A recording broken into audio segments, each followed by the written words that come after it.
A paz do Senhor, estamos chegando na unidade 4 do nosso livro.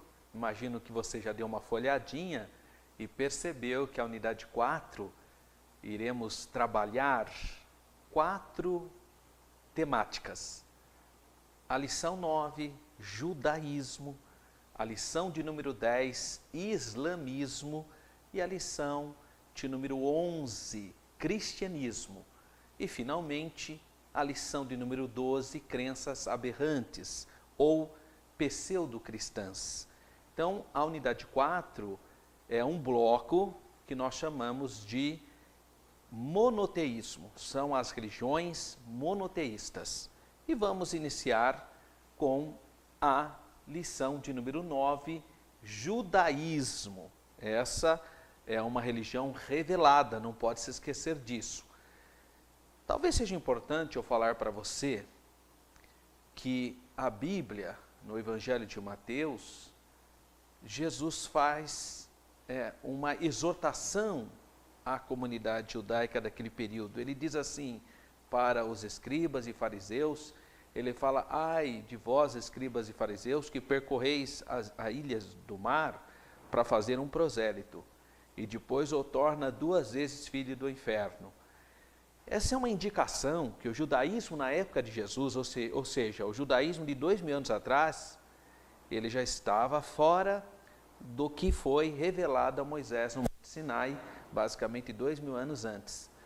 Então, nós vamos falar de uma religião revelada, mas que com o passar do tempo, essa religião teve dificuldades para se manter, então ela precisou dar resposta a outras realidades.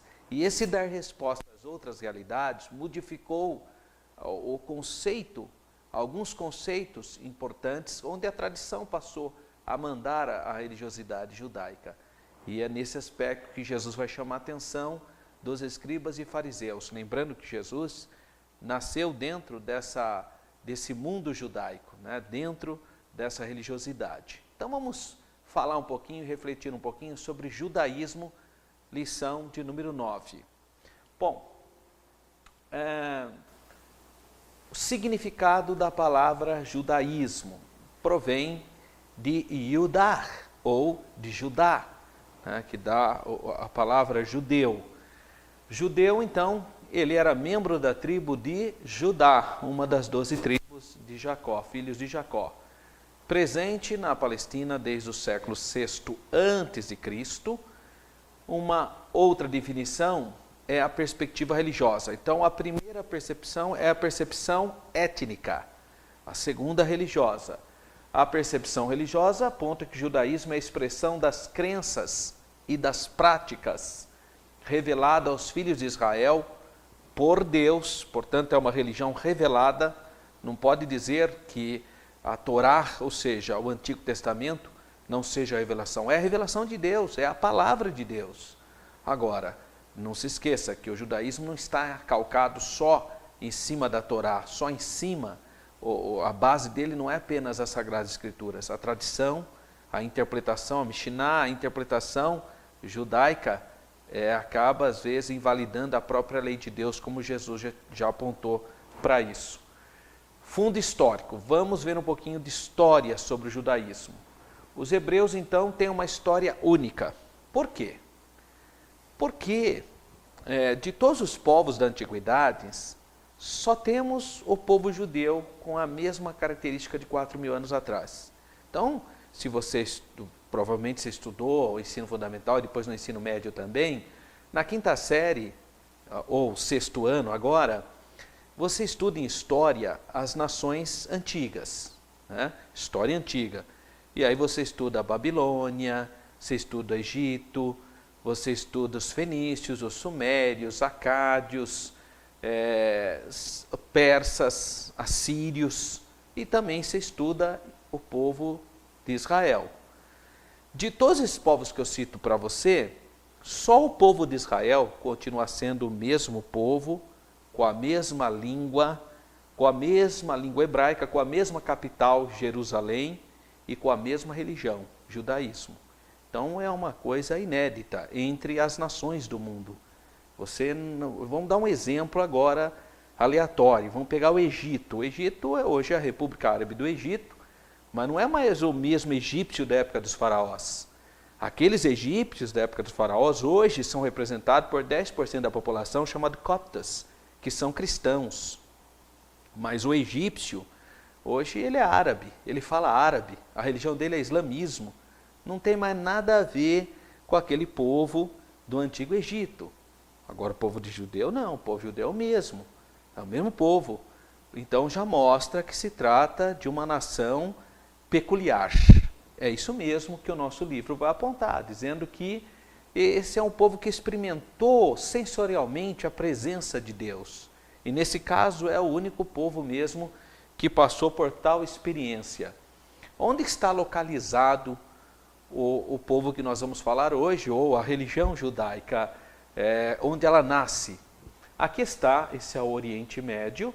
Você tem o Nordeste da África, o Egito, o deserto do Sinai, esse é o Mar Vermelho, Golfo de Aqaba e Golfo de Suez. Esse é o Grande Mar, ou então o Mar Mediterrâneo. Aqui está a Ásia Menor, a atual Turquia, e aqui então a região da Mesopotâmia, o Golfo Pérsico, e aqui passam os dois rios Tigres e Eufrates. E aqui está então o povo de Israel, essa é a localização.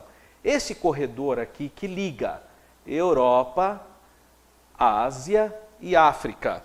Esse corredor aqui, olha, para você visualizar melhor, ó, liga Europa, Ásia e África. Esse corredor, ele tem um nome. O nome dele é Corredor Sírio-Palestino. E é exatamente nesse corredor que se localizará o povo de Israel. Numa perspectiva espiritual, você vê a estratégia de Deus com os povos da antiguidade. Ele vai plantar um povo monoteísta no coração dos povos politeístas, né? E esse monoteísmo ele vai tornar-se dominante anos posteriores.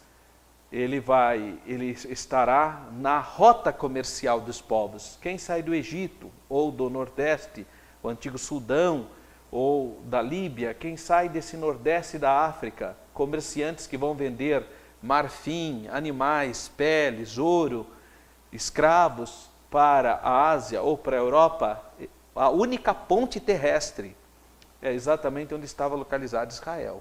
É nesse aspecto que eu digo que Deus é estrategista, porque Ele plantou o povo dele na ponte terrestre, onde os povos tinham que passar por ela. Então, quem dominasse esse corredor, ou essa ponte natural entre os três velhos continentes, África, Ásia e Europa, quem dominasse esse pequeno território dominaria o comércio mundial. Não é à toa que o primeiro povo que vai dominar essa região, então, serão os egípcios. Depois, a Síria e Babilônia. Todos esses povos dominarão essa regiãozinha aqui.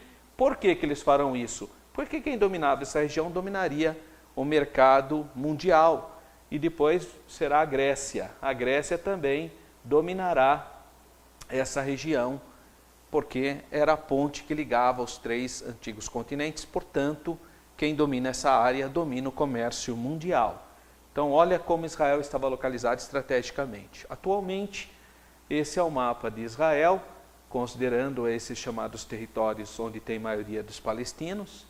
Mas Israel atualmente faz fronteira com o Egito, aqui no sul, e com o reino Hashemita da Jordânia, no norte com Síria e com o Líbano. E aqui está o mar Mediterrâneo. E Jerusalém aqui, entre a Cisjordânia e o território de Israel. Então essa é a localização, os limites da terra de Israel, ou Eretz Israel. Pergunta que se faz: por que Deus escolheu Israel? É uma pergunta que se faz: por quê? E nós queremos apresentar para vocês pelo menos 3 motivos dessa escolha. Ou seja, o tríplice, nós chamamos isso de tríplice propósito. Deus escolheu o povo de Israel com 3 propósitos, a saber, primeiro, mostrar ao mundo a sua glória e o seu poder, expressar à humanidade que há um único Deus, o monoteísmo. E nesse aspecto você pode concordar que Israel cumpriu esse propósito, porque se hoje nós somos monoteístas, nós cremos no único Deus, e pelo menos aproximadamente de cada 6 habitantes do planeta Terra, 3 acreditam num único Deus, né? Porque se nós temos 6 bilhões, quase 4 bilhões creem no único Deus. Então você percebe que essa foi um dos propósitos de Deus que Israel cumpriu bem. O segundo propósito é dar ao mundo as Sagradas Escrituras. Se você ler Romanos capítulo 3, versículo 2, está escrito: qual logo a vantagem do judeu? E Paulo responde: muita, em todos os aspectos, porque coube a eles a revelação dos oráculos de Deus, ou seja, a Bíblia. Se hoje você tem uma Bíblia na sua casa, hoje você tem Bíblia na internet, hoje você tem um monte de Bíblias, isso se deve à fidelidade do povo judeu no cuidado das Sagradas Escrituras. E em terceiro lugar, que é o mais importante propósito, porque Deus escolheu e elegeu Israel, dar o mundo ao Salvador. Jesus deixou claro, a salvação vem dos judeus. Então, por causa desses 3 motivos, é impossível destruir o povo de Israel. Não é à toa que eu iniciei essa aula falando que de todos os povos é o único que continua tendo as mesmas características.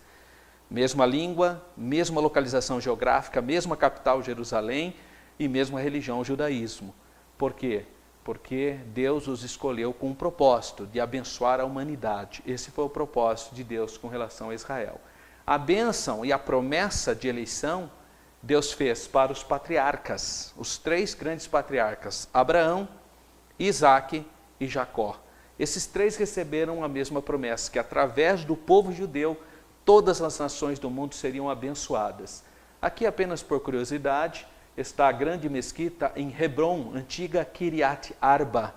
Hebron é onde está a cova de Macpela. Essa grande edifício, que é uma mesquita, está sobre a cova de Macpela. E em Gênesis 23:19 está escrito que depois sepultou Abraão Sara, sua mulher, na caverna do campo de Macpela, fronteira a Manré, que é Hebron, na terra de Canaã. Na verdade, nessa mesquita estão sepultados Abraão e Sara, sua mulher, Isaque e Rebeca, Jacó e Lia, Zilpa e Bila. Raquel não está sepultada, é a única que não está sepultada nessa cova de Macpela, porque ela morreu a caminho de Belém Efrata, quando ela deu à luz a José, a Benjamim, irmão de José. Ela já tinha dado luz a José e aí deu à luz a Benjamim. Então aqui está o interior da mesquita do túmulo dos patriarcas, né, esses túmulos, e aqui está o túmulo de Raquel, que fica lá em Belém. Gênesis 35:19 diz: assim morreu Raquel e foi sepultada no caminho de Efrata, que é Belém. Ainda esse túmulo está lá. O dia que você for visitar Israel, você pode ir a esse túmulo. Bom, qual a origem bíblica, então, do povo de Israel, ou da religião judaica? Então, a gente vê a origem com a chamada de Abraão. E quando se fala da chamada de Abraão, nós temos que pensar que Abraão, ele era de um povo conhecido na antiguidade, que eram os arameus, ou ali que habitavam na região da Mesopotâmia. Agora, então, da onde veio então Abraão? Então, se nós fizermos a linha cronológica, Noé gerou a Sem, por isso que os judeus estão chamados também de semitas. Além de judeus, semitas. Você deve ter ouvido a palavra antissemitismo, ou seja, pessoas que são contra os judeus, porque os judeus são descendentes de Sem. Noé gerou Cam, Ham, ou Cão, na nossa tradução, Shem, que é Sem, e Yafé, que são os povos de tradição europeia. Então Noé gerou a Sem, Sem gerou Arfaxad, que gerou a Salá, Eber, Peleg. Esse Eber talvez seja um dos motivos porque o povo judeu também foi chamado de hebreus. Talvez venha de Ever ou Eber, a possibilidade da palavra hebreus. Mas existe uma outra possibilidade, a palavrinha hebreus ter vindo daqueles que vêm da banda de lá do rio, porque eles vieram da Mesopotâmia, do grande rio Eufrates. Peleg, Reu, Serug, Naor, Tera. Tera gerou Abraão, Naor e Harã. Abraão gerou a Isaac, Jacó, que é Israel, que é o que nós estamos discutindo sobre a questão étnica do judaísmo e a questão religiosa. Abraão teve duas chamadas. A primeira chamada de Abraão está mais clara quando a gente lê no livro de Atos dos Apóstolos, no capítulo 7, versículo 1 a 4. Aí você pode dizer, mas a primeira chamada de Abraão está em Atos? Está no discurso do primeiro mártir da igreja cristã, do diácono Estevão. Antes dele ser apedrejado, ele faz uma declaração extremamente interessante, claríssima, embora também em Gênesis a gente encontre essa declaração. E a segunda chamada clara de Deus a Abraão está registrada em Gênesis no capítulo 12.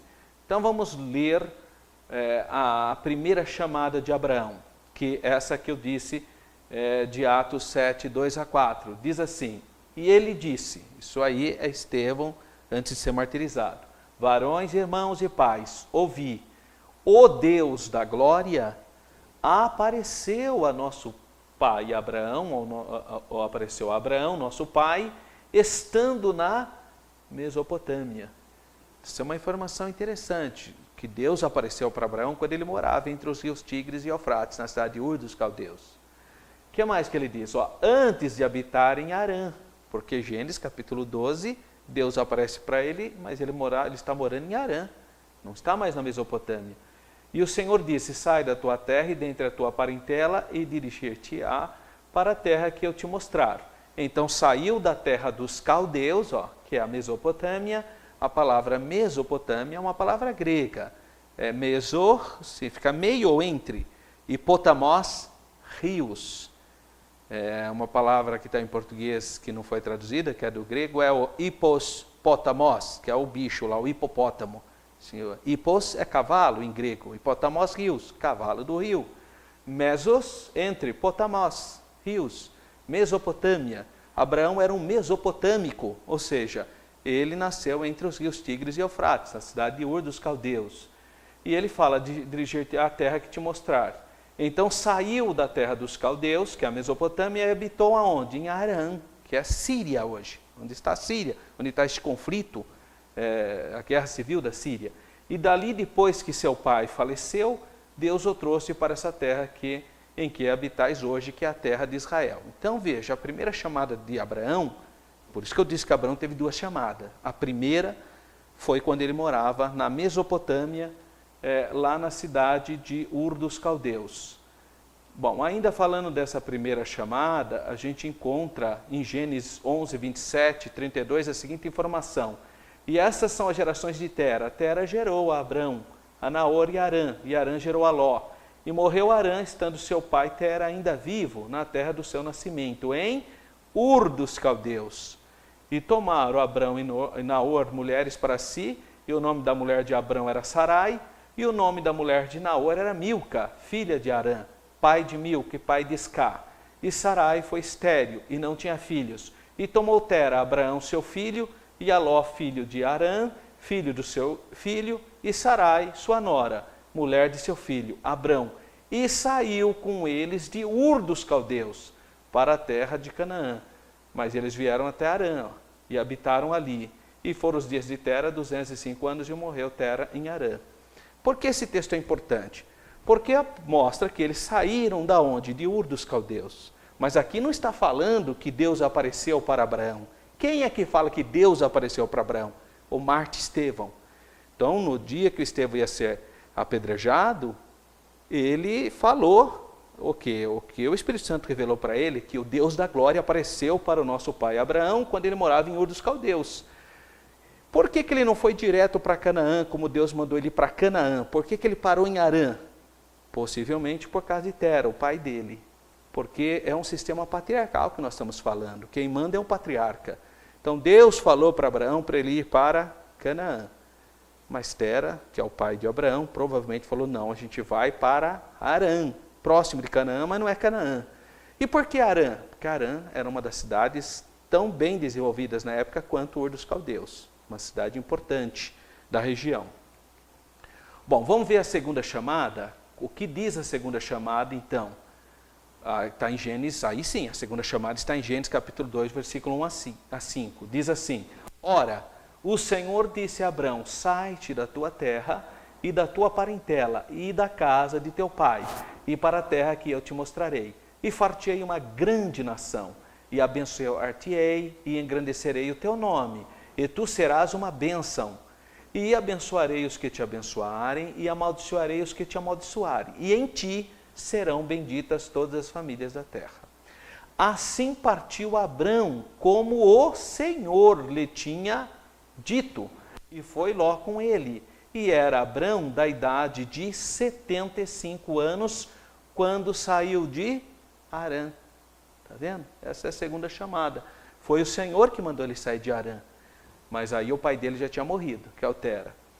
E tomou Abraão a Sarai, sua mulher, e a Ló, filho do seu irmão, e toda a sua fazenda que haviam adquirido, e as almas que lhe acresceram em Harã, e saíram para a terra de Canaã, e vieram à terra de Canaã. Então você vê que a primeira chamada que Deus fez a Abraão foi quando ele morava em Ur dos Caldeus.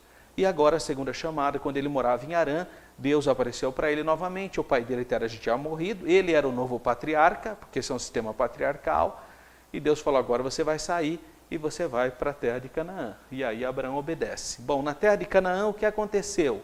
A nação começou, ou seja, os filhos dele começou a se multiplicar.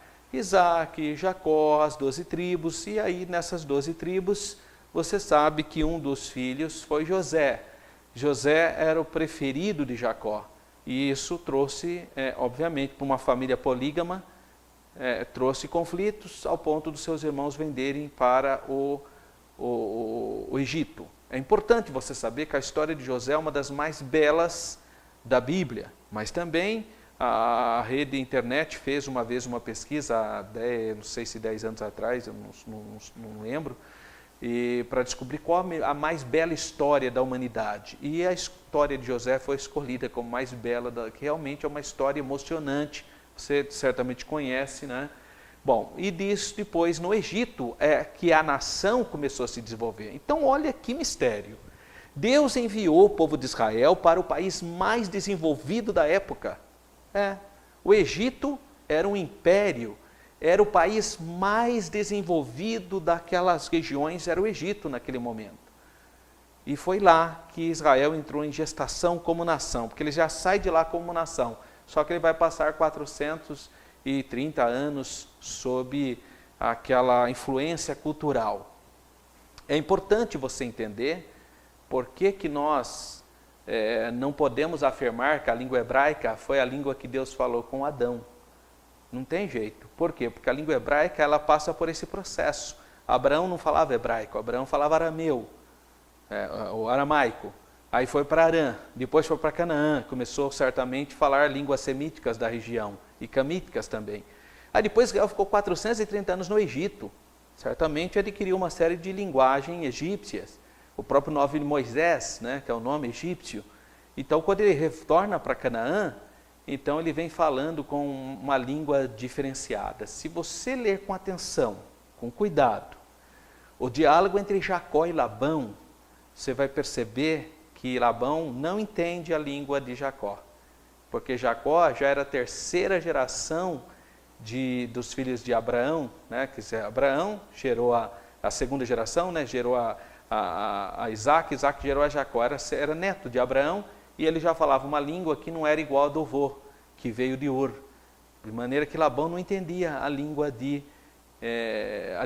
tinha dificuldade de entender, não é que não entendia, mas tinha dificuldade de entender. Como nós sabemos isso? Porque tem um registro na Bíblia que fala que Labão chama o nome de uma cidade de uma maneira, na língua aramaica, e Jacó chama de uma outra maneira que ele disse ser a língua hebraica.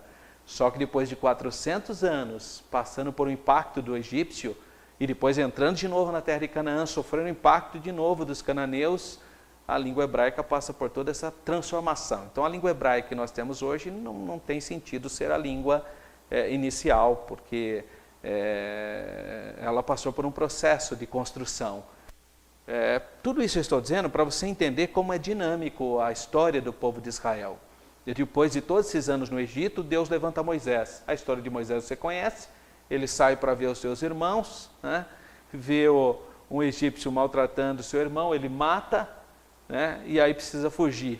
foge para o deserto, tem um impactante encontro com Deus, desde o início se percebe que Moisés tinha uma ideia de que ele deveria ser o libertador, mas ele precisava passar pelas experiências teofânicas de Deus, né?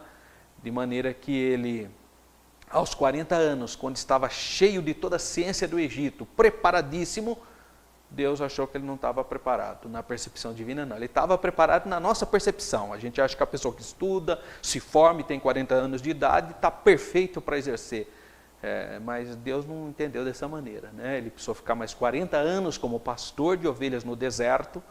Aí com 80 anos, Moisés, Deus vai falar com ele no encontro da sarça, e ele fala, não, agora eu não estou preparado, porque quando eu estava preparado não era o meu tempo, então agora eu não falo mais egípcio, eu não tenho mais contato com a corte egípcia, eu não estou mais preparado. Aí Deus falou, então agora você está.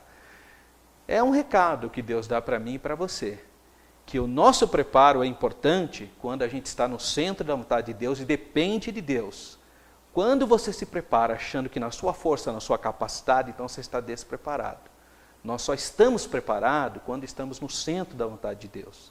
Então é importante nós entendermos isso. Quando Moisés achou que não tinha mais condições, ele falou, então agora você está preparado, porque você vai depender do meu poder e não da sua capacidade intelectual. Ele vai, enfrenta o faraó, envia as pragas, que você já conhece, né?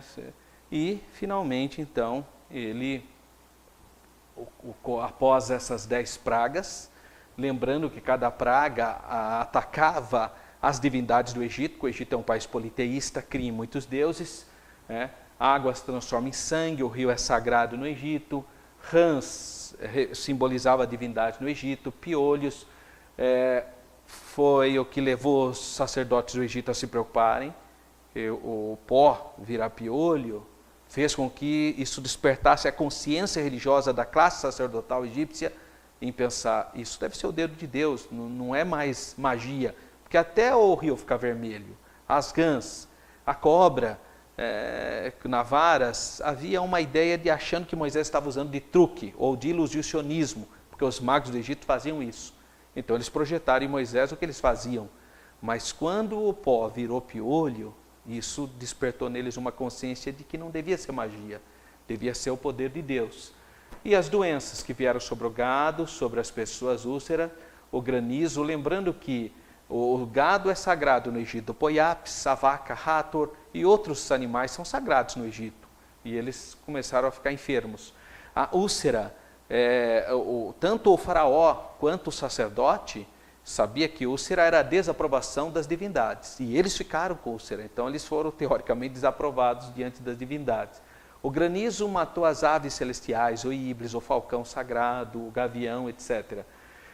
O povo já havia entendido, na verdade, isso está escrito em Êxodo 10:7. Todo mundo já tinha entendido que era a mão de Deus, mas o faraó tinha dificuldade. Então, o granizo não destruiu, os gafanhotos vieram e destruíram. Os gafanhotos abalaram a economia do Egito, porque o pouco grãos que ficou, as plantas que sobraram do granizo, os gafanhotos comeram. Trevas atacou o deus principal do Egito, que era o sol, e finalmente o líder político, o sucessor político do faraó, que estava sendo preparado para assumir no lugar dele a morte dos primogênitos. Depois dessas consequências, desses terríveis ataques às divindades egípcias, desses ataques, nós percebemos que o Egito está destruído em pelo menos 3 grandes aspectos. O Egito foi destruído na perspectiva religiosa, na perspectiva econômica e na perspectiva política. E você sabe que qualquer país, o que move a estrutura de um Estado é a religião, é a política e a economia. E esses 3 aspectos foram atacados nas 10 pragas que Deus enviou. Só faltava uma coisa forte que ainda não estava destruída, que é o exército egípcio, né? Então ocorre a Páscoa, o Pessar, quando Deus pede para cada família imolar um cordeirinho para que, através do sangue, evitasse a morte do seu primogênito, né, que é a última praga. E aí é a hora que o povo de Israel sai do Egito e vão então para o deserto para cultuar a Deus. Deus poderia ter enviado o povo pela via mares, que em 3 dias eles estariam em Canaã. Mas há um motivo porque Deus não quer levá-los pela via mares. O grande motivo, esse povo era um povo que tinha a mente de escravo. Ele não tinha capacidade de ver uma outra nação sem temer, que eles sempre foram escravos, eles vinham com a cabeça, a cultura de escravo. É por isso que eles reclamam de tudo, porque eles têm uma mentalidade escravista, eles sofreram a escravidão, ou pelo menos a servidão, tão violenta que eles não tinham capacidade de enfrentar outros povos. Então eles precisaram passar por um processo de reconstrução para tornar guerreiros. E isso, eles mesmos, devido aos seus pecados, precisaram ficar 40 anos no deserto para nascer uma nova geração que pisava em espinho, que pisava em pedra, que se alimentava de qualquer coisa, que tinha uma outra estrutura para enfrentar os cananeus. Porque aquele povo que saiu do deserto não tinha a menor chance. Eles tinham uma mentalidade de escravo. Mas é no Monte Sinai que Deus vai entregar os mandamentos que norteiam até hoje as constituições do mundo, que são os 10 mandamentos. Não terás outros deuses, né? O monoteísmo, a crença no único Deus, sem imagens. Deus é demasiadamente grandioso, então você não tem capacidade intelectual de representá-lo através de imagens. O nome sagrado, Deus tem nomes específicos e genéricos. Os nomes específicos de Deus é Yahvé, que é o tetragrama, YHWH. Você tem Adonai, que é um nome específico de Deus, para nós traduzimos como Senhor. Yahvé, Sabaô, tudo, ou El Shaddai, Deus Todo-Poderoso, é um outro nome específico. Aliás, os patriarcas conheciam a Deus como El Shaddai. Está escrito em Êxodo 6,4, eu apareci para Abraão, Isaac e Jacó como Deus Todo-Poderoso, El Shaddai, mas pelo meu nome, Yahvé ou Adonai, eu não fui perfeitamente conhecido. Então, o nome, agora tem nome genérico, por exemplo, El é um nome que serve para o Deus de Israel, mas serve para qualquer outro Deus, né? El é uma palavra para Deus. Elion, são nomes genéricos, serve para o Deus de Israel, mas serviria para outros também. O Sabat, que é o dia de descanso, né? Que isso aí fará com que a humanidade cresça, né? Porque o ser humano trabalhava direto. E Deus então falou, não pode, vocês têm que ter um período de repouso, de descanso, não só para o homem, mas para os animais, para a terra. Então ele estabelece o Sabat. Honra pai e mãe, que é respeito à família, isso você tem benefícios. A vida é demasiadamente sagrada, não assassinarás, a gente traduziu para nós português como não matarás, mas a palavra adequada é não assassinarás, né? Porque Deus manda matar sim, manda matar a adúltera, manda matar as pessoas que faziam blasfêmia, ele mandava, está lá no Torá. Então não tem sentido ele mandar matar, depois vai não matar, não assassinarás. O que é assassinato? É você tirar a vida de alguém sem nenhum tipo de motivo. Por exemplo, esses ladrões que param a pessoa entrega tudo e mesmo assim ele mata. Isso é assassino, isso que é crueldade contra os 10 mandamentos, vai contra os 10 mandamentos. Agora, quando alguém está servindo como força policial e ele, para defender uma família, ele mata, ele não cai aqui no decálogo, porque o decálogo é assassinato, não é matança nessa perspectiva. Na guerra, quando as nações, está errado, essas guerras injustas que acontecem, mas ali não cai também dentro dessa perspectiva, porque Deus manda fazer guerra. Então, o decálogo, se você olhar com atenção, ele fala, não assassinarás, mas entrou já na nossa cultura como não matarás, então deixa assim mesmo. Muito bem. Agora, nós como cristãos, nós não aceitamos nenhum tipo de pena de morte, porque aí vem uma outra percepção, porque a gente acredita na capacidade do ser humano nascer de novo e se recuperar. Aí é uma outra história, porque é a perspectiva, então, do amor, né? Amar a Deus sobre todas as coisas e ao seu próximo. E aí não entra nem em matar, nem assassinar, nem nada, né? Respeito aos laços matrimoniais, que é a questão da fidelidade, não adulterarás. Preservando a propriedade, respeita, não desejarás a casa do teu próximo, nem sua esposa, nem seus animais. A importância da confiança, né? Contra o falso testemunho. E evitando inveja e ciúme, não cobiçarás. Então, esses 10 mandamentos, eles norteiam todas as constituições. hoje no mundo. Se você fizer uma comparação de todas as constituições do Ocidente, todas basicamente foram inspiradas nos 10 mandamentos. Então veja a força do judaísmo, a força da religião judaica sobre as demais confissões. Bom, o tabernáculo foi o primeiro desenho da presença de Deus no meio do povo e depois ele vai estabelecer o templo. Então você já percebeu que eu estou falando de história de Israel, né? E aqui está o mapa do corredor sírio-palestino e a divisão pelas 12 tribos. Como é que ficou essa divisão? Só para você entender como essa religiosidade está ligada à questão da etnicidade. Após eles entrarem na Terra Santa, conquistarem a terra de Canaã, e quando a Bíblia fala terra que mana leite e mel, você precisa entender duas coisas. O leite que se refere aqui não é de gado como o gado que a gente pensa no Brasil, né? É de cabra, né? O leite de cabra, que era o animal mais resistente da região. E o mel, na verdade, é o suco da tâmara, né? Não é também o mel de abelha como a gente tem aqui no nosso país, né? A gente chama mel de tâmara, né? Na verdade, que é feito da tâmara, é o mel da tâmara, né? Então, é por isso que a terra que emana leite e mel. A natureza do governo, esse era um governo onde Deus era o rei e ele escolhia quem ele entendesse que tinha condições de governar o povo. Então ele era o rei, por isso que ficou chamado de teocracia, da palavra grega theos, Deus, e kratia, governo. E os juízes, então, eles eram escolhidos regionalmente, não tinha um juiz nacional. Escolhia a tribo de Dan, estava com problema, Deus levantava a Sansão, e outra tribo estava com problema, levantava a pessoa. O único juiz nacional é Samuel. Samuel é um juiz nacional, ele governa, ele julga sobre todo Israel. Mas também é o juiz da transição, que depois dele já começa um outro modelo político em Israel, que é a monarquia. Samuel é importante, porque é o único juiz que exerceu 3 ofícios. Só supera ele o Senhor Jesus. Porque Samuel foi profeta, foi juiz e sacerdote. E Jesus? Jesus é sacerdote, rei, profeta e há de julgar os vivos e os mortos. Então ele vai ter 4 ofícios, né? Só ele que supera o Samuel. Muito bem, então esse é o período que a gente chama, o período dos juízes, é o período que a gente chama de período teocrático. Se você ler Juízes 17:6, naqueles dias não havia rei em Israel, cada qual fazia o que parecia bem aos seus olhos.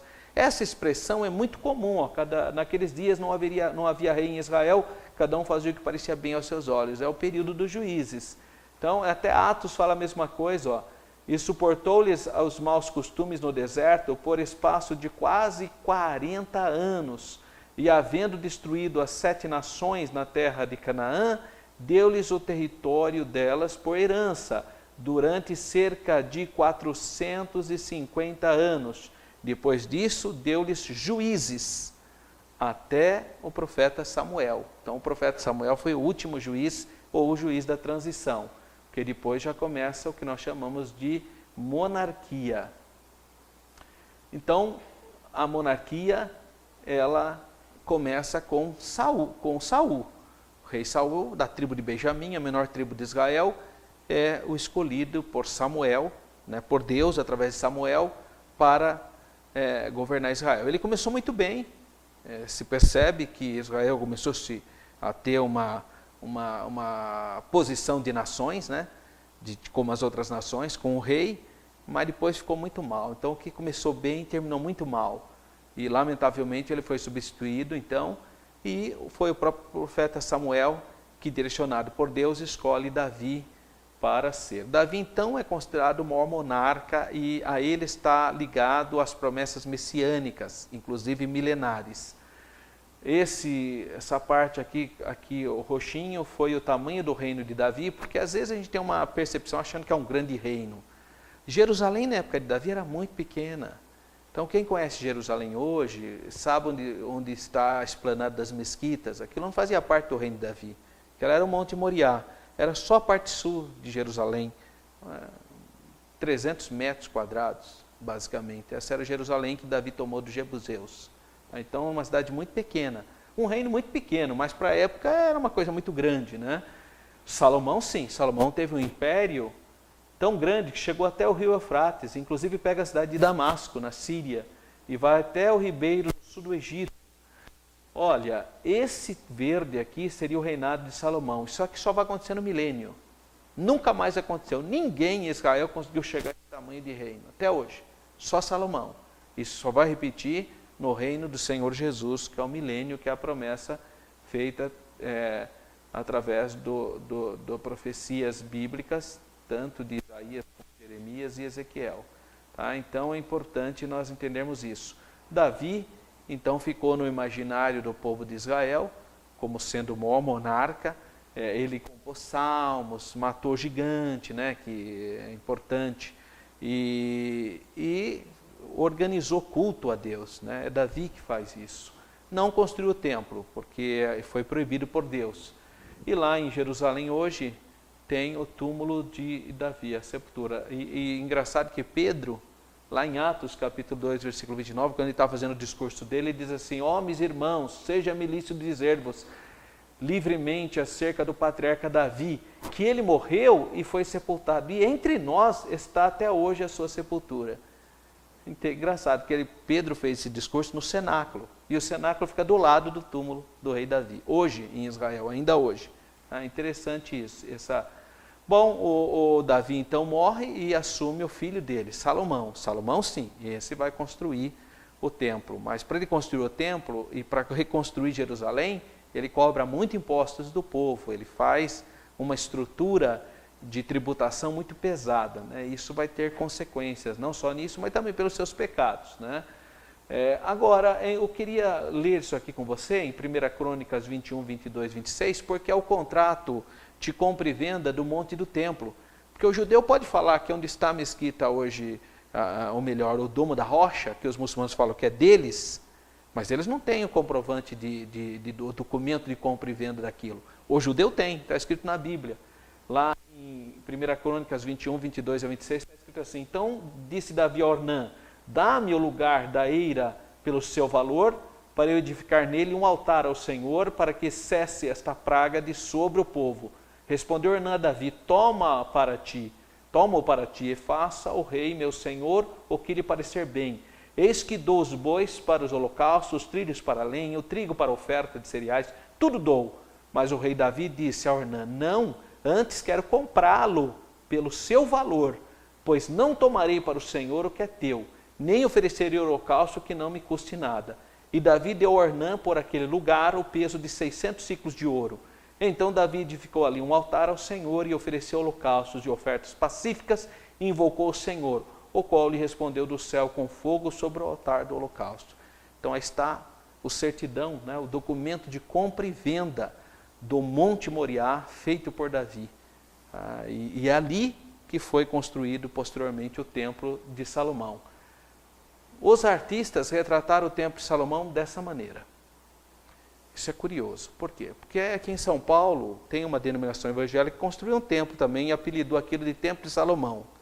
Mas não é o Templo de Salomão aquilo, aqui é o Templo de Herodes, feito pelo rei Herodes. Então, se você for lá em São Paulo e ver aquele templo grandioso, ele é um templo inspirado no templo do rei Herodes, não do rei Salomão. O templo do rei Salomão era o sistema sírio-fenício, era a arquitetura da época dele. E o templo de Herodes, que é onde Jesus foi apresentado, a arquitetura dele é greco-romana, que é aquele sistema diferenciado que você vai ver posteriormente. Então não é correto apelidar aquilo de Templo de Salomão. O Templo de Salomão tem esse formato, foi o primeiro templo. O segundo templo é o templo apenas, ou o templo construído por Herodes. Bom, devido aos pecados do rei Salomão, o reino dele foi dividido, ocorreu cisma. No norte, Israel, com capital Samaria, e no sul, Judá, com capital Jerusalém. Como as pessoas começaram a vir para o culto em Jerusalém, porque Jerusalém era a sede do culto, o reino de Israel então ficou politeísta, resolveu criar ídolos para que as pessoas não fossem cultuar a Deus no sul. Quais as consequências desse cisma? As consequências é que o rei de Israel, do reino de Israel, foram extremamente perversos e não parava rei, sempre havia golpes militares. Você vê, Jeroboão I, Nadab, Baás, Elá, Zinri, Onri, Acabe, Jorão, Jeú, Jeoacás, Jeoás, Jeroboão II, Zacarias, Salum, Menaim, Pecaías, Peque e Oséias. 18 reis e com um golpe militar atrás do outro. Então não tinha firmeza a casa de Israel. E no ano 722, esse rei chamado Sargão II, tem aqui a foto dele, né? O alto relevo dele, vindo da Assíria, destruiu Samaria, ou melhor, levou cativos os habitantes de Samaria, as tribos do norte, as 10 tribos do norte. Quando houve o cisma, 10 tribos do norte formaram Israel e 12 tribos formaram, e 2 tribos apenas formaram o sul, Judá e Benjamim, com capital em Jerusalém. As tribos do norte foram levadas por Sargão II, rei da Assíria, capital Nínive, que está hoje na região do Iraque, e espalhou. E no local, em Samaria, foram colocados povos pagãos, que gerou um povo misto, chamado samaritano. O povo chamado samaritano ainda existe hoje em Israel, samaritanos, viu? Pensa aí, tem uma foto dos samaritanos atualmente. Forma um grupo de 400 indivíduos, sendo 240 na cidade de Nablus, na Cisjordânia, e 170 em Tel Aviv. 160 em Tel Aviv, então um pouquinho mais agora, mas eles sofrem de um problema degenerativo muito difícil, porque eles são muito fechados, como uma seita religiosa, né? E os reinos de Judá, uma única família, a casa de Davi, Roboão, Abias, Asa, Josafá, Jorão, Acasias. Essa Atalia aqui tentou quebrar o reinado, mas foi o único caso de uma pessoa que não era da casa de Davi e tentou destruir a dinastia davídica, mas ela sofreu um golpe, assumiu Joás, que era descendente de Acasias, Amazias, Uzias, Jotão, Acas, Ezequias, Manassés, Amon, Josias, Joacás, Jeoaquim ou Eliaquim, Joaquim ou Jeconias e Zedequias, que era tio deles e foi o último rei de Judá. Todos de uma mesma casa, todos descendentes de Davi. 100 anos depois da destruição de Israel, o reino de Israel foi 722, 586 foi, quase 100 e poucos anos depois, foi a destruição do reino de Judá. Quem destruiu o reino de Judá? O rei Nabucodonosor, da Babilônia. Então, aí você acaba o povo etnicamente, um país chamado Judá, e aí eles ficaram chamados de judeus. Eles foram levados para a Babilônia como judeus. Mas muitos não eram da tribo de Judá, tinha gente de várias tribos lá, porque quando o reino do norte foi destruído, muitas famílias das tribos do norte foram para o reino de Judá. E ali estava a tribo de Benjamim também. Mas como o reino era chamado de Judá, então todo mundo que morava lá ficou chamado de judeu. E aí judeu ficou então uma explicação étnica, que eu comecei a falar sobre isso no início do nosso curso. E quem seguia a religião dos judeus também ficou chamado de judeu, judaísmo. Então ficou uma definição para a etnicidade e para a religiosidade. E hoje é muito difícil você definir o que é judeu. Hoje ficou muito difícil, porque um seguidor do judaísmo não necessariamente é judeu. Mas ele não pode ser chamado de judeu. Judeu quem que é? Quem nasce de ventre de mãe judia. O pai não importa se é judeu ou não, mas a mãe tem que ser judia. Então é muito difícil você fazer uma definição de judaísmo. A gente está tentando mostrar historicamente para você compreender um pouco. Então o povo de Judá começou a voltar para a terra depois de basicamente 50 anos na Babilônia, eles começaram a se reorganizar e retornarem para Israel. Mas há consequências dessa dispersão. Qual basicamente a consequência? Depois que eles foram levados para a Babilônia, eles nunca mais foram idólatras. Você pode ver que o Senhor Jesus chama a atenção dos judeus por muito motivo, por vários motivos. Por hipocrisia, por falta de misericórdia, mas menos de idolatria. Porque o povo judeu foi curado da idolatria, depois que eles foram para o cativeiro. Foi no cativeiro que surgiram as sinagogas, são congregações onde eles começaram a cultuar a Deus. E eles voltaram a observar a lei de Moisés, inclusive a questão do alimento, da comida kasher, comida pura e do sábado. E eles também acabam tornando-se bons comerciantes lá naquela região. E eles desenvolveram também um profundo amor pela cidade de Jerusalém. É nesse momento que Jerusalém fica no imaginário do povo judeu. Quando Nabucodonosor destrói Jerusalém, Jerusalém fica no imaginário deles. Eles querem voltar para Jerusalém, eles começam a rezar voltados para Jerusalém, e aí fica todo mundo com esse sentimento, né, nasce no imaginário deles uma Jerusalém que não existia mais, que tinha sido destruída, tinha sido queimada.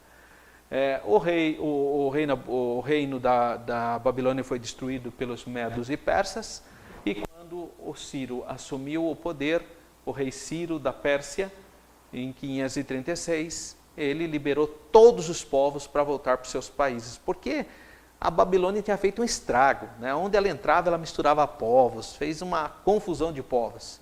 Ciro, ao assumir, fez um decreto que todos os povos deviam voltar para os seus países, inclusive quem? Os judeus que estavam lá. Agora, os judeus voltaram? Só uma parte. A maioria já estava tão bem na cidade da Babilônia. Estavam tão bem. É como se você for expulso do Brasil e ir morar em Nova York. Aí seu filho começa a estudar, começa a ter boa escola, você começa a ser bem sucedido lá. Você não vai querer voltar mais para o Brasil. Foi o que aconteceu com o povo judeu. Eles foram para a Pérsia, chegou lá na Babilônia, chegou na Babilônia, tiveram terra, começaram a tornar-se prósperos, tinha suas sinagogas, suas escolas, tudo do bom e do melhor, porque era a capital do Império Babilônico, depois virou basicamente o capital da Média e da Pérsia. Então eles não tinham por que voltar para a terra, tudo destruído, Jerusalém tinha sido destruída, tinha outros povos invadidos, então não tinha muito sentido eles voltarem.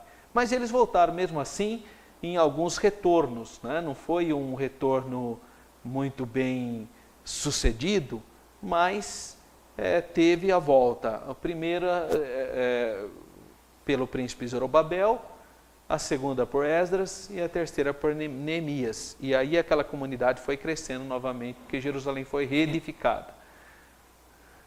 É importante a gente saber então que Esdras, ele é fundamental nesse sentido. Tem um livro na Bíblia chamado Esdras, é esse mesmo. Esse era um sacerdote, ele vai reorganizar e vai tirar da Bíblia judaica aqueles chamados livros apócrifos, aqueles livros que não eram de inspiração divina, porque existiam um monte de livros apócrifos. E ele separou, ele falou, não, só esses livros, 39 livros do Antigo Testamento, são os livros considerados livros de Deus. O resto não tem inspiração. A Igreja Católica inventou, falou segundo inspiração, e enfiou lá na Bíblia Católica. Mas o cânon judaico, até hoje aceito pelo a Torá, 39 livros. Não tem a mesma divisão que nossa, mas seria equivalente a 39 livros. Então, o Esdras fez esse trabalho da Bíblia judaica, ou seja, o Antigo Testamento. Juntamente com Neemias, reconstruíram então a cidade. E Jerusalém, né, volta a ser reconstruída e logo o templo também volta a ser o local de culto dos judeus. Profetas importantes no reinado do norte, do sul de Judá, antes de ser destruído, você tem Miqueias, Sofonias e Jeremias. E no reino do norte, que é Israel, você tem o profeta Jonas, Amós e Oséias. Durante o cativeiro, ou seja, no exílio, você tem o profeta Daniel e Ezequiel, e depois no pós-cativeiro você tem o profeta Ageu e o profeta Zacarias, só para você entender como é importante a história bíblica. Judá, sob o domínio persa, os persas tiveram deram muito apoio para a comunidade judaica, nesse sentido eles tiveram liberdade de se desenvolver. Tem um episódio famoso que é o de Esther, né, que é a festa do Purim, até hoje comemorada em Israel, que é o livramento do povo judeu, mas de uma maneira geral os persas não trataram mal o povo de Israel. No período dos persas eles inclusive reconstruíram o templo, né, é importante saber isso. E também durante esse período em Samaria nasceu uma seita religiosa. Por quê? Porque a mistura de pagão com israelita gerou samaritanos. E os judeus não suportavam isso, achavam que eram povos impuros, né? Então, com o crescimento do Império Greco-Macedônico, eles vão destruir o Império Persa e vão ser os novos senhores a partir do ano 333. Aí nós vamos ter um problema em relação ao judaísmo. Por quê? Porque até o governo dos persas não havia muita problema cultural, porque os persas também são orientais. Mas os gregos são povos da filosofia, são povos europeus. Esse povo vem com costumes que não tinha nada a ver com os costumes do Oriente. E Alexandre veio com uma política, a chamada helenização. Ele queria que todos os povos aprendessem a cultura grega, a língua grega, a filosofia grega e os Jogos Olímpicos. E isso vai ser um problema para o povo judeu, porque tem judeu que vai aceitar, mas a maioria religiosa, conservadora, vai achar que isso é coisa do mundo, né? Mundanismo. Então começa uma batalha espiritual entre helenismo e judaísmo. Mas Alexandre conquistou Jerusalém em 331 e com a morte dele, o império dele vai se dividir em 4 partes, né? Que Daniel fala sobre isso. Então divide o Egito para Ptolomeu, os 4 generais dele, a Síria, Seleuco, a Tessália, o Ponto, Cassandro, e Lisímaco fica com a Babilônia. Essa foi a divisão básica do Império de Alexandre. Por que eu estou falando isso? Porque os Ptolomeus do Egito e a Síria, Seleucos da Síria, eles vão vir e mexe dominar a Judéia e vão tentar impor os costumes deles. Então a Judéia vai sofrer influência helênica, né, ou seja, grega, de cultura grega, tanto do Egito, que já tinha assumido essa cultura grega, como da Síria, que já tinha assumido essa cultura grega. Então eles vão sofrer dessas duas. Primeiro dessa família dos Ptolomeus, que dominava o Egito, e tinham uma colônia enorme de judeus em Alexandria, que era a capital do Egito na época, e da cidade de Elefantina, que tinha uma grande comunidade judaica. Sofreu influências. E depois dos Seleucidas, da Síria. E que vai levar ao rompimento dessa relação quando Antíoco IV, o Epifânio, vai invadir Jerusalém para impor aos judeus a cultura grega. Então aí já nós não temos mais uma briga simplesmente étnica, mas uma guerra religiosa. E os judeus vão ver o templo deles profanado, porque o Antíoco Epifânio vai invadir Jerusalém, vai invadir o templo, vai oferecer no Santo dos Santos uma porca, né? E que o porco, você sabe que é profano no judaísmo, vai queimar os livros sagrados, vai proibir a circuncisão, e quando ele começa a fazer tudo isso, uma família de sacerdotes se revolta, que é a revolta dos Macabeus, vai se revoltar e vai derrotar os sírios, e aí pela primeira vez então, desde da invasão babilônica, você vai ter um período de autonomia relativa da Judéia, porque aí o reino de Judá vai ser restabelecido nesse período. E essa dinastia que vai governar a Judéia é chamada dinastia dos Macabeus ou Asmoneus. Macabeus significa martelo. O Asmoneus no hebraico ou Macabeus em grego. Só que esse período não tem na Bíblia. A Bíblia termina lá no profeta Malaquias. Aí você encontra uma folhinha branca, já começa depois aquela folhinha branca para começar Mateus. É um período de 400 anos que é chamado de silêncio profético.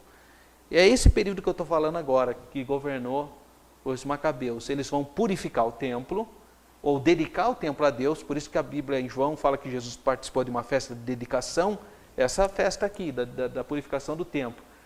E vai surgir um monte de seitas religiosas, porque a cultura grega vai tentar influenciar a religião judaica, aí surge fariseus, saduceus, herodianos, zelotes, essênios, então surge uma série de seitas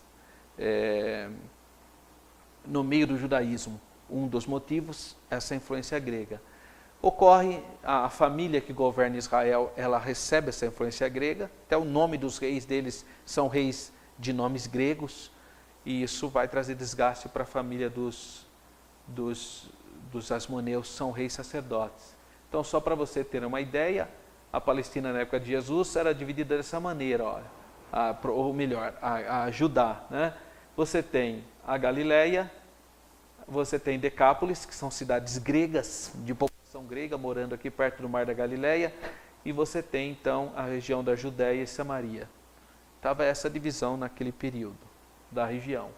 O templo, uma maquete do templo, esse é o segundo templo. Olha lá, pode ver que ele é feito inspirado no Cesarion de Roma, né? Você percebe que é um modelo já cultural greco-romano. Tá? Aí está de novo aí, ó, o templo dos judeus.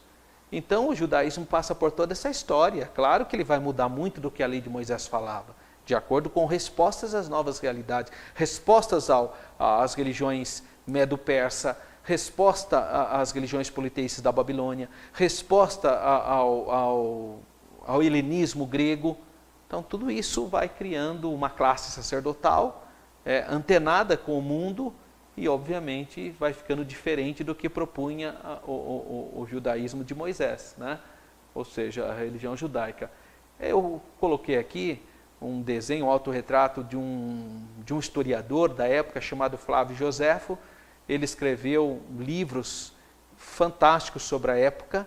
Então, se você tiver a oportunidade, eu queria indicar esse livro para você ler. Chama História dos Hebreus, de Flávio Joséfo. Eu acho que você deveria adquirir esse livro, porque aí você vai entender bem o que eu estou falando, das profundas mudanças do judaísmo, principalmente na época de Flávio Joséfo, que era mais ou menos contemporâneo de Jesus. Um outro livro, que se você tiver a oportunidade para ler, é um livro que eu escrevi chamado O Povo de Israel, uma perspectiva pentecostal. Então também é um livro que conta desde a chamada de Abraão até o início da igreja. Aliás, o livro que eu escrevi vai até hoje, até o último tratado de paz que ocorreu na região. Então é um livro que te dá uma visão interessante. A destruição de Jerusalém no ano 70 é fundamental você entender. Por quê? Na perspectiva judaica. Porque a gente vê muito na perspectiva cristã. No ano 70 já tem igreja. Antes de Jerusalém ser destruída, já tem igreja. Mas tem um momento que Jerusalém é destruída. A comunidade cristã está crescendo muito na Síria, lá em Damasco, né, onde pela primeira vez os cristãos foram chamados de cristãos. Isso você vai ver na lição de número 11, quando eu for falar sobre o cristianismo. Mas no ano 70 também ocorreram mudanças na perspectiva judaica. Por quê? Bom, primeiro que havia uma profecia de Jesus, Lucas 21, 20 e 24. Mas quando vir Jerusalém cercada de exércitos, sabem então que é chegada a sua desolação. Então os que estiverem na Judéia fujam para os montes, os que estiverem no meio da cidade saiam, e os que nos campos não entrem nela. Porque dias de vingança são estes, para que se cumpra todas as coisas que estão escritas. Mas ai das grávidas e das que criarem naqueles dias, porque haverá grande aperto na terra, a ira sobre este povo. E cairão a fio de espada, e para todas as nações serão levados cativos. E Jerusalém será pisada pelos gentios, até que o tempo dos gentios se completem. Então, uma profecia do Senhor Jesus que a gente vê cumprindo em nossos olhos, né?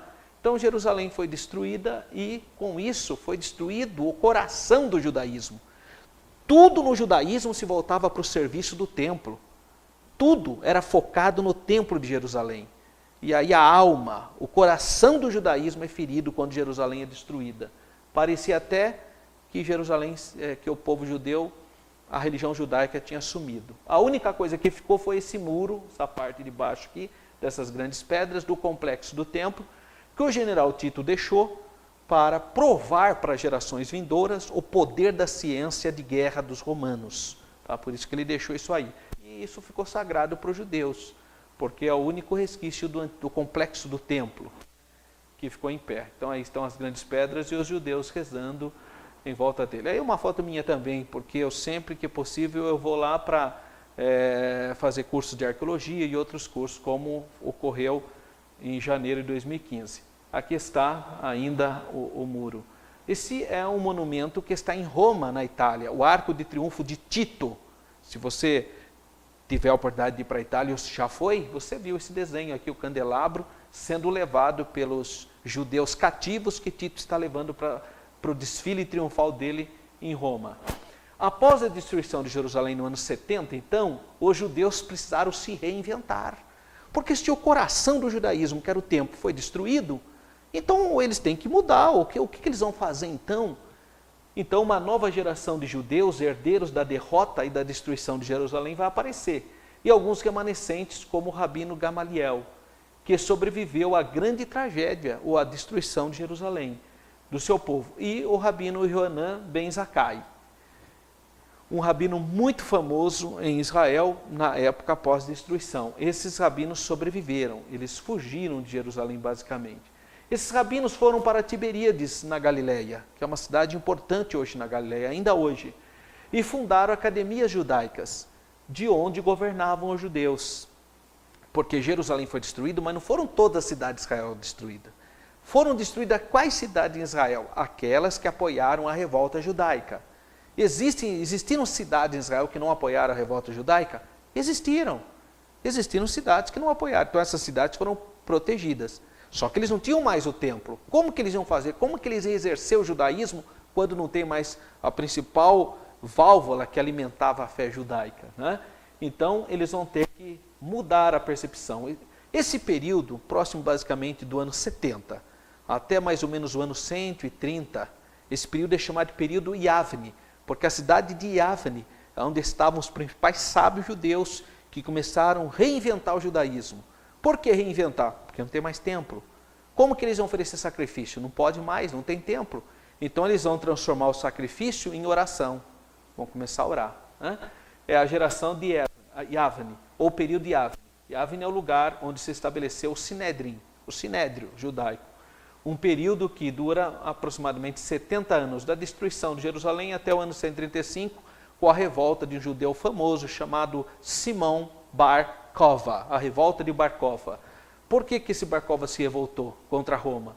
Ele se revoltou no ano 132 e foi esmagado a revolta dele no ano 135 pelo imperador Adriano, porque ele não achava justo os judeus não poderem entrar em Jerusalém. Porque desde o ano 70 os judeus foram proibidos de entrar em Jerusalém.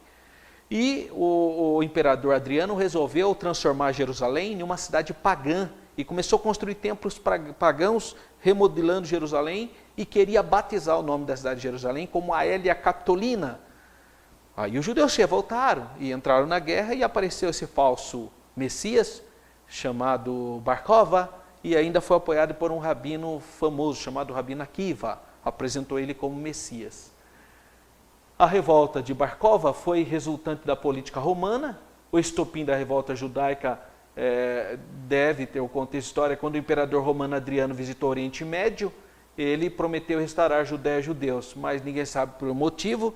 Ele não restaurou nada e começou a construir então essa nova cidade. Nessa época o Rabino Akiva apresentou um guerreiro famoso como Bar Kova, como sendo o novo Messias dele.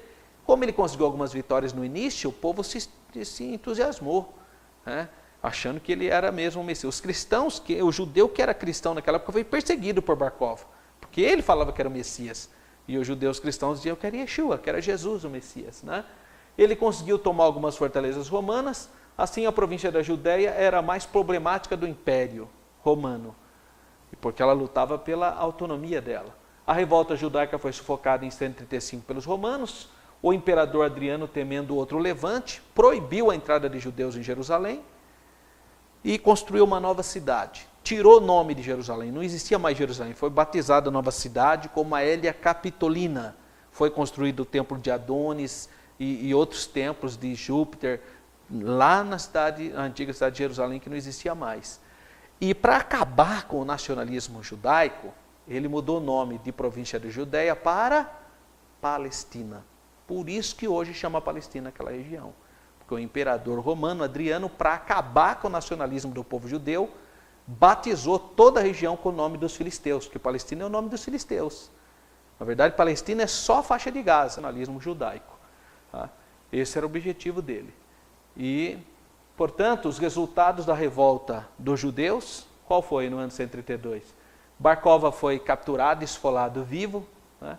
Os judeus da Judéia foram dispersos, a cidade de Jerusalém foi rebatizada com o nome de Aelia Capitolina e reconstruída no modelo pagão de Roma, e a região da Judéia rebatizada como Palestina. No entanto, embora seu centro religioso tenha sido destruído, o judaísmo, que é o nosso assunto, sobreviveu ao seu fatídico encontro com Roma. Como que ele sobreviveu? A pequena comunidade judaica remanescente recuperou-se bem lentamente, especialmente a da Galileia, reforçada de vez em quando por exilados que estavam retornando, né? A vida institucional e comunal se renovou, os sacerdotes foram substituídos por rabinos, por isso que você vê rabinos hoje, e a sinagoga tornou-se o centro da comunidade judaica, porque não tinha mais templo, né? Então a solução foi essa. Então quem é um judeu? Judeu ou é de nascença ou por convicção. Devido ao seu longo contexto histórico, como você já viu, existe pelo menos 3 grupos de judaísmo, 3 possibilidades de judaísmo. O judaísmo ortodoxo, todos são conhecidos como judeus. O judaísmo reformado e o judaísmo conservador. O que é o judaísmo ortodoxo? São tradicionais, se apegam rigorosamente à Torá, à lei de Moisés, ao Talmud e à autoridade dos rabinos. Então são aqueles radicais que usam aquelas rouponas, né? Judeus reformados ou também liberais não são praticantes. Eles são judeus, mas não são judeus praticantes. Eles acham que religião é uma coisa opcional. E os judeus conservadores seguem a Torá e a tradição, mas eles são tolerantes. Eles são judeus na dele. São religiosos, mas não são, por exemplo, como os ortodoxos, que usam aquelas roupas que fica bem distinto. Dentro dos ortodoxos tem um micromundo ali, microcosmos, tem um monte de seitas dentro daqueles judeus. É igual aqui no Brasil, um monte de denominação, dentro do judaísmo tem um monte também. Não pensa que é uma coisa unificada, porque... Quais são os pontos positivos do judaísmo, da religião judaica? Firme convicção da crença num só Deus. Isso é realmente admirável. E a repugnância à idolatria. Fé na lei ou nas Sagradas Escrituras, respeito pela totalidade da vida, possui dever ético e social diante de toda a humanidade. Os judeus ortodoxos sustentam a esperança do Messias, eles ainda têm essa esperança que o Messias há de voltar. Os pontos negativos, firme rejeição a Jesus, eles não aceitam Jesus como Messias. Alguns judeus mais liberais veem Jesus como um rabino, só isso. Enfatizam a salvação por meio de obras, muitos são legalistas e formalistas, negam a doutrina do pecado original e não sabem lidar com a eleição divina, porque exatamente como ocorreu na época de Jesus. Lembra que nós somos filhos de Abraão? Jesus fala, mas se eu quiser até das pedras eu faço filho de Abraão, né? Então eles ainda têm essa fraquezinha. Não todos. Os judeus, hoje, professores da Universidade Hebraica de Jerusalém, não tem nada a ver, não são radicais, pelo contrário, muitos vêm aqui nas universidades do Brasil, são pessoas solidárias, inteligentes, então não há problema nenhum. Mas o religioso, muitas vezes ele é intolerante, né? Lá tem bairros em Jerusalém hoje que se você for no sábado, se for entrar de carro, você vai ser apedrejado. Então, obviamente, você é orientado antes para não ir para lá, né? Em Israel, grande parte dos hotéis chega no dia do sábado, você não tem mais elevador, você não pode apertar o botão, então os elevadores ficam tudo automatizado, né? Então, se você é judeu, você vai tem elevador que vai parando em todos os andares. E tem hotéis que são mais sofisticados, tem elevador para quem não é judeu praticante e para quem é praticante. Então, normalmente chega em hotel, você não vai ver leite quente, não vai ter café quente, não tem, porque não pode esquentar, porque a lei de Moisés fala que você não pode ligar o fogo, né? Então, para nós encerrarmos, vamos fazer algumas considerações com base no seu livro, tá? Então, abra o seu livro na página agora 207, depois de eu ter posto todo esse contexto histórico que eu acho importante. Na página 207, você vai ver uma avaliação do ponto de vista cristão do judaísmo. Então, nós admitimos que o judaísmo é uma religião revelada, mas que o seu processo histórico fez com que o que Jesus diz em Mateus 23,15. Né? Há de vós, hipócritas e fariseus, que percorreis a ilha do mar para fazer um prosélito e depois de fazê-lo torna 2 vezes filho do inferno. Quer dizer, essa era a situação do judaísmo na época de Jesus. Imagina hoje, que o judaísmo precisou dar resposta para o cristianismo, resposta para o judaísmo, resposta para o mundo moderno. Então fica cada vez mais distante da essência proposta por Moisés, dado por Deus. Vamos ver na questão do ser supremo. Os judeus acreditam no único Deus. Nós também acreditamos no único Deus, o Deus de Abraão, de Isaac e de Jacó. Só que a unidade de Deus para os judeus é uma unidade absoluta. Ou seja, em Deus há uma pessoa só. E os cristãos entendem que a unidade de Deus não é absoluta, mas é uma unidade plural. Em Deus subsiste o Pai, o Filho e o Espírito Santo. É a doutrina da Trindade. O único Deus eternamente subsistente em 3 pessoas. Tendo Deus antigamente falado aos profetas, pelo Pai, fala-nos atualmente pelo Filho. Né? E a atuação da pessoa do Espírito Santo. Então, os judeus têm um pensamento de unidade absoluta. Embora o importante, o textuário mais importante do judaísmo está em Êxodo 6:4. Desculpe-me, Deuteronômio 6:4. Ouve Israel, o Senhor Deus é o único Deus. Então, a unicidade de Deus Só que esse versículo na língua hebraica permite também uma ideia de unidade composta, porque no hebraico está Isma Israel, Adonai Eloheinu, Adonai Errad. Errad é uma ideia que é um, mas pode ser um composto, porque é a mesma palavrinha do Salmo 133. Né? Hine Matov, Umanaim, Shevet, Ahim, Errad. E ali fala o quão bom e quão suave que os irmãos estejam em unidade. Que unidade é de irmão só pode ser unidade composta. Mas, então, eles têm uma ideia de fé num Deus supremo. Aí eles falam que todos nós somos filhos de Deus. Mas ser filho de Deus, na percepção bíblica, existem três modelos, três tipos de filhos de Deus. Você tem filhos de Deus criados, filhos de Deus, como os anjos. Os anjos são filhos de Deus por criação. Você tem nós, que aceitamos a Jesus como Salvador, que somos filhos de Deus por adoção. Romanos, o Instituto da Adoção. E você tem filhos de Deus que é Jesus, filho de Deus por DNA, o único da espécie.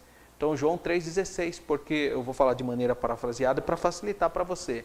Porque o Pai amou você de uma maneira tão ímpar, tão especial, ao ponto de dar o único da sua espécie. Ali a tradução do grego é monogenes. Para nós ficou unigênitum, do latim, único gerado. Mas monogenes vem de monos, um, e genes de gen, o único gen, ou seja, que tem o mesmo gen do Pai. Então Jesus é o único que tem o mesmo DNA do Pai. Por isso que nós cristãos adoramos o Filho, porque o Filho tem a mesma natureza do Pai. E então, quando ele diz aqui no judaísmo que Deus criou todos como seus filhos, então ele criou filhos no sentido de uma relação, que o homem foi feito à imagem e à semelhança. Na verdade, são criaturas de Deus, mas para tornar filho de Deus, aí exige-se fé no Messias. E o judaísmo não consegue entender isso. Não, todo mundo é filho de Deus. Então, todo mundo é filho de Deus, mas não sei que todo mundo é salvo. Mas eles confundem essa ideia de filhos de Deus com filhos de salvação. Né? Então eles têm essa perspectiva. A Bíblia é clara. Embora os judeus realmente foi o povo eleito, mas esse é uma época chamada época da graça. É como se tivesse pausado a história para Israel e abriu para toda a humanidade. Deus não faz acepção de pessoas nesse momento. Todos são chamados. E Jesus, é claro, eu sou o caminho, a verdade e a vida. João 14,6. Ninguém vem ao Pai senão por mim. Então, para ser salvo hoje, tem que aceitar o Messias. Tem que acreditar no sacrifício expiatório do Messias, o Senhor Jesus Cristo. O judaísmo não percebe o homem, o pecado e a salvação. Para o judaísmo, ele acha que o homem é inerentemente bom e que ele fazendo boas obras ele está no caminho direito.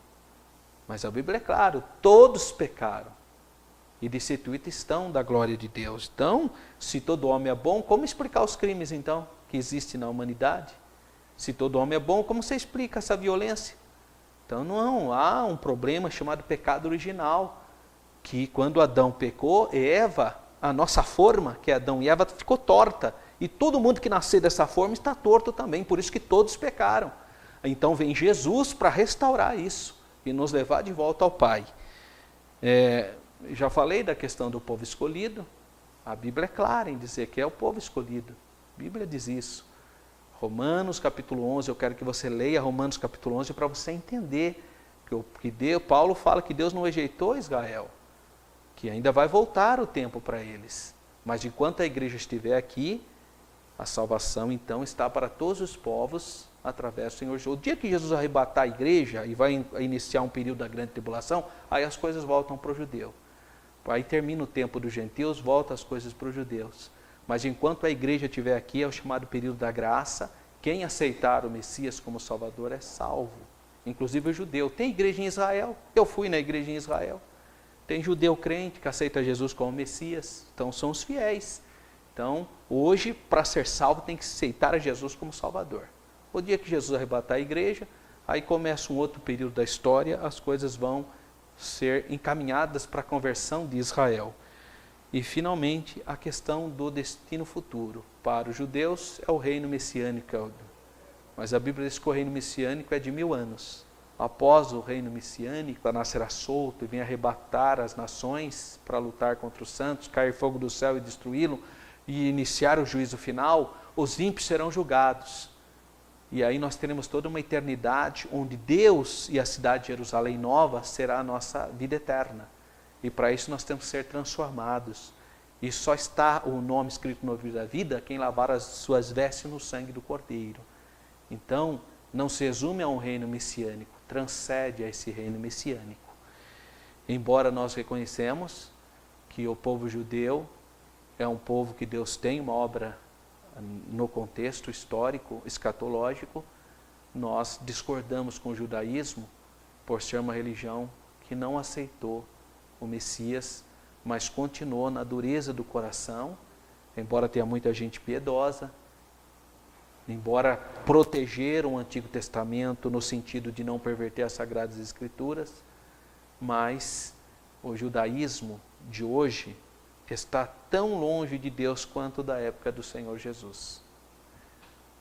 Um bom estudo para você, leia e responda os exercícios.